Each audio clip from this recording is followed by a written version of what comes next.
So this is we got Mr. Peter Cruz, who's a water sewer maintenance leader. Started GWA in 2001 as a trades helper. Went on to become a meter reader, then transferred to disinfection in 2016. He's moved up the ranks there. He has a level 3 certification in water distribution and level 1 in water and wastewater treatment. He's joined by Mancini Santos, who started as an apprentice and graduated top of his class. That's tough to do. Was the first person in Guam to pass the commercial and industrial electrician for NCCCER. And he has been with GWA for 13 years and is currently the plant electrical instrument technician leader. Plant electrical instrument technician leader. It's definitely a growing field that's growing pretty quick, and it's definitely needed. So that said, I'll turn it over, and they're going to cover disinfection and water systems, if I'm not mistaken. So Peter and Mancini, I'll turn it over to you. Hi, my name is Pete Cruz. I'm the lead personnel at disinfection. And I'm Mancini Santos. I'm the plant instrument tech leader. Joe, do you have our slide?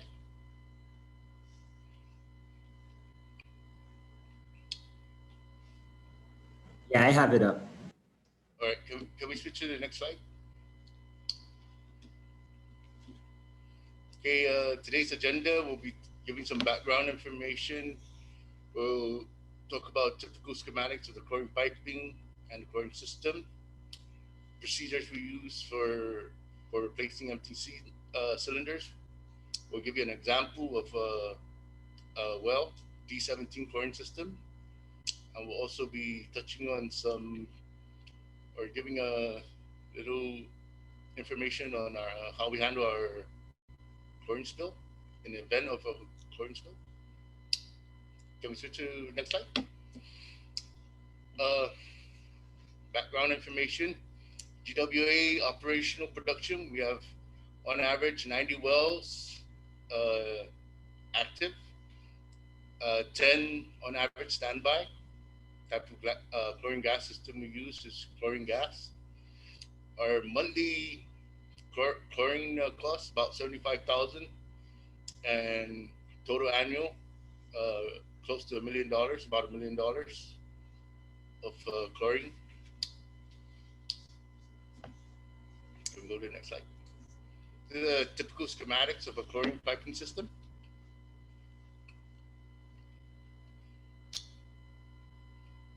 Go to the next slide. This is a typical chlorine system, our chlorine gas system. In the background, you can see this is D17. We have an auto switch over at D17. So if one tank goes empty, the other one will switch over. Go to the next slide. This is our procedures for replacing empty chlorine cylinders. Of course, safety first. At all times, when changing out cylinders or whenever working with chlorine system, full phase gas mask with appropriate gas cartridge must be used. Lead gaskets should be removed and changed out every time a chlorine cylinder is changed out.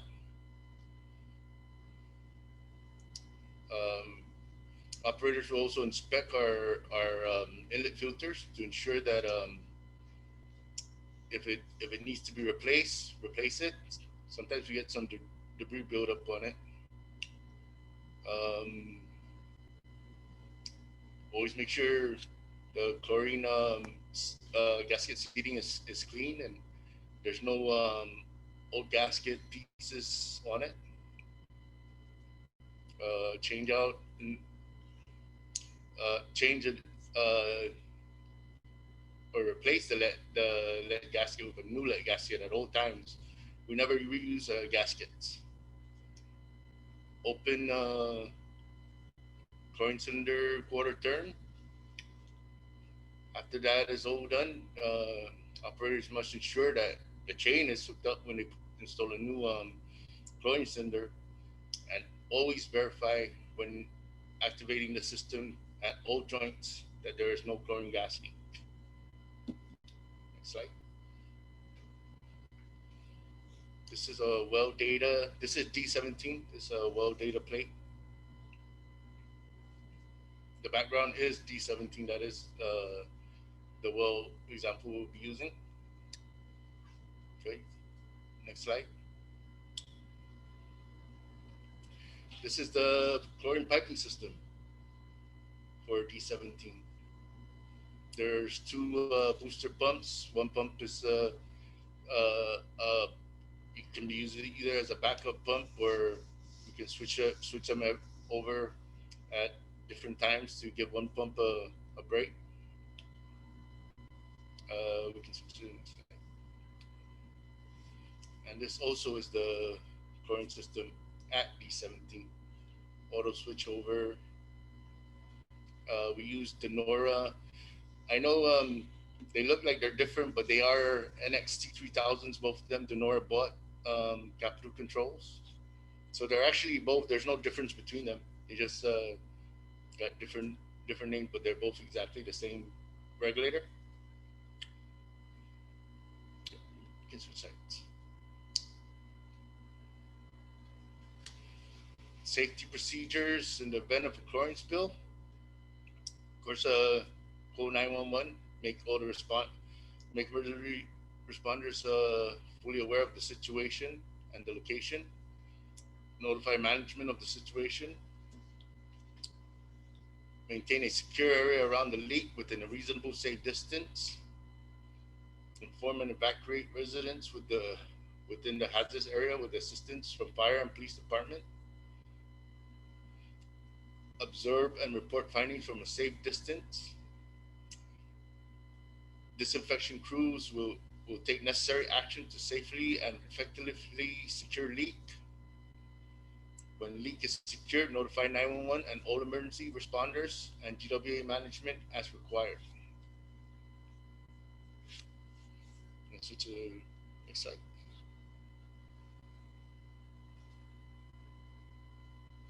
I'll turn the mic over to Mancina so he can give us a presentation on our chlorine analyzers.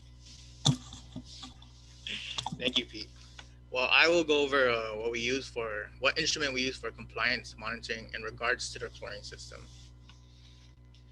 My team and I are responsible for maintaining the instruments that meet these requirements.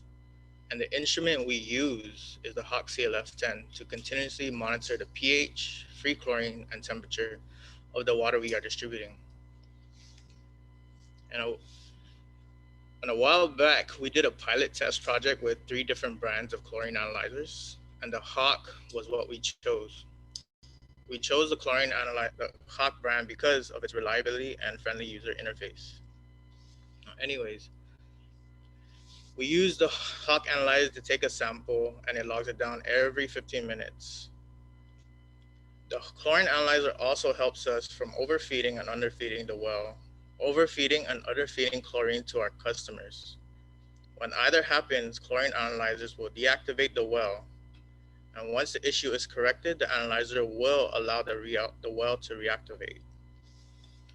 We also perform preventive maintenance on a quarterly basis or as needed.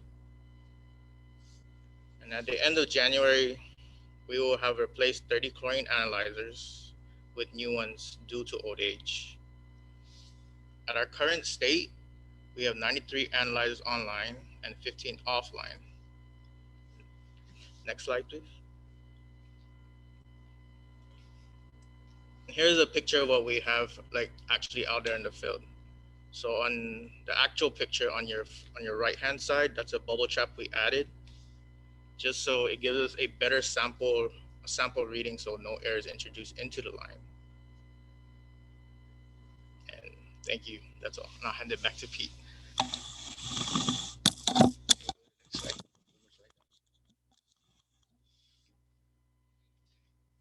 One more slide. Myself. Yes.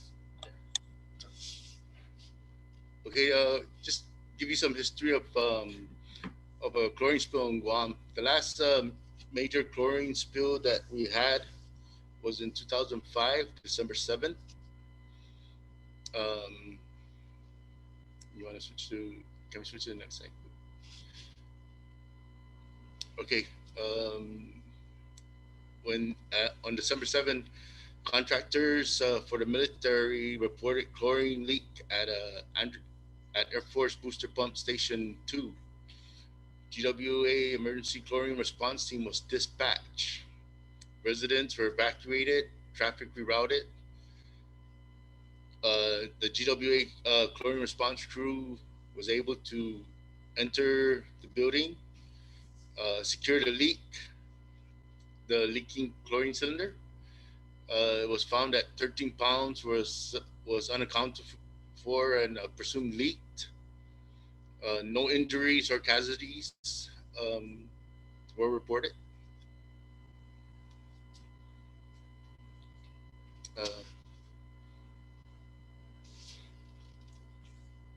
Uh, any questions? Any questions? That concludes my presentation. Any questions for me or Mancini? Peter Mancini, that's a great job. Thank you very much. Let me go through here. There's no specific questions, but if I can, I got a couple of comments and questions for you two. So yeah, I see you acknowledged that the brand had gone from Denora to Capital Controls, and I think at one time it was even Severn Trent. Has that been problematic for you guys, or has it been pretty straightforward that the brand's changed but the product is still the same? The brand has changed. The product is still. There's been some updates, some good updates to it, and those updates to the equipment can also be applied to the old equipment, so you can actually like use the new equipment on the new updates on the old equipment. So we've had some issues, but I want to say that company has been listening and taking note and making adjustments to the equipment that we get. So yeah, this company has been working good with us. All right, we got a few questions coming in here. One's from Brian. So how reliable has the Hawk unit been in actual use? Well, we've had some Hawk analyzers since 2007, and only now we are replacing them. If that answers the question. All right, that's good. That's good.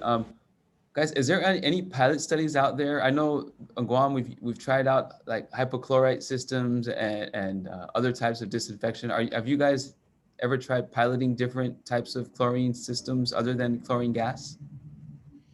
Yes, we have had pilot systems out there, and we haven't found the right one to go with. The ones that we've been trying out, we've had some issues.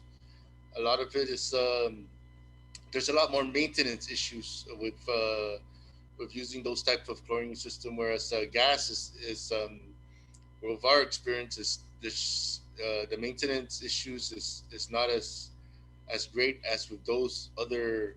So as soon as we find something, because we would like to switch over to something safer. Chlorine gas, as you know, is very dangerous, and we would especially like to put safer systems next to residents, schools, and anywhere that safety is a concern, especially in highly populated areas. So we are currently looking for something safer to use. It's right now we haven't found it, but we are moving forward with that. Right. Well, guys, again, thank you. And a lot of chats here. Great. Oh, here's one. Sorry, Ms. Camacho is asking. How often do you change out the chlorine analyzers? Like I said, 2007, and only now in 2021, we're actually changing them out. So it's been about 13 years if you just maintain them properly. All right, great. Okay, well, guys, before we close out here, anything else you'd like to add before we let you go? No, Thank you. That's all.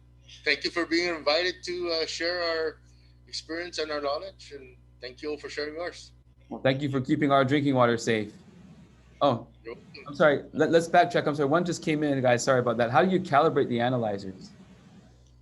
We use a Hawk pocket colorimeter to compare against it. If that for the chlorine, and then we use either a buffer solution or a pH pen from Hawk to calibrate the pH. And then also the pH pen that comes with the Hawk kit, or the pH pen that we use from Hawk, also has a temperature on it. So we compare everything against a Hawk instrument. All right. Okay, guys, man, I know this was great stuff. Thank you again. And yeah, everyone agrees in the chat. Great stuff.